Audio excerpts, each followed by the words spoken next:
Car बाजार के लिए इस बार का फेस्टिव सीजन बिक्री के लिहाज से पुराने सारे रिकॉर्ड तोड़ने के लिए बेकरार है। 2 साल के अंतर के बाद कार मार्केट में बम्पर दिवाली मनाई जा सकती है।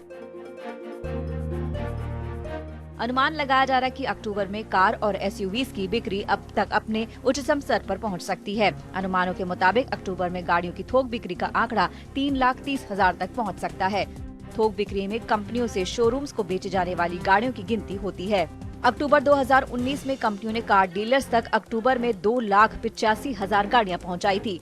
इससे पहले सबसे ज्यादा कारें सितंबर 2017 में बिकी थी, जब 3,10,000 गाड़ियों की बिक्री हुई थी।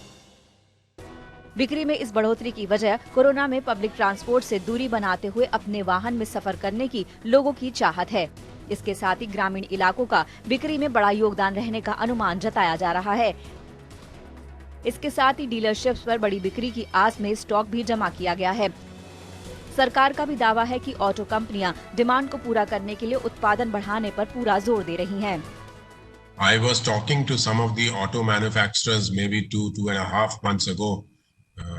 I haven't spoken to them of recent. I thought they must be busy producing cars, but I'm sure the sentiment there has changed, and from the issues of supply chains to less demand, we are seeing a lot of demand in the auto sector. I hope that with certain other efforts we'll be able to carry this forward.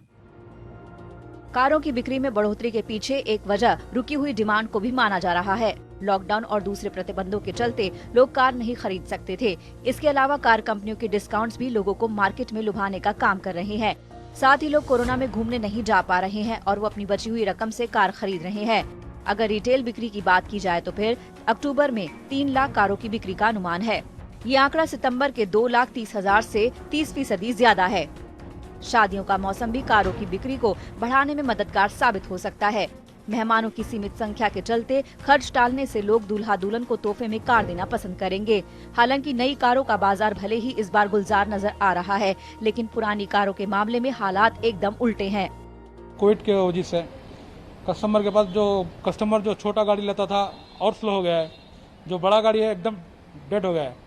इसमें क्या हो रहा है, ये corona की वजह से पैसा वैसा सब स्टॉक कर रहे हैं, कुछ भी परचेज नहीं कर रहे हैं। अभी तो उतना मार्जिन भी नहीं है, उतना बिजनेस भी नहीं है। अभी बहुत स्लो है, बिजनेस बहुत स्लो है। Actually, the sale has come down after this COVID. What you can see, the sale has come down and the prices are gone down. So we are looking forward for the next year how it works. Before the sales were good, sir, and the price there was okay. Now the prices are come down, and customers they are still thinking to buy. So it's affecting us. पुरानी कारों का बाजार corona के जाने और economy के पटरी पर लौटने तक सुधरने वाला नहीं है, लेकिन डर नई कारों के बाजार को लेकर भी लगा हुआ है कि कहीं त्योहारों और शादियों को मनाने के बाद ये भी कमजोर न पड़ जाए। अगर ऐसा हुआ तो फिर इकोनॉमी के लिए और भी मुश्किल बढ़ सकती है।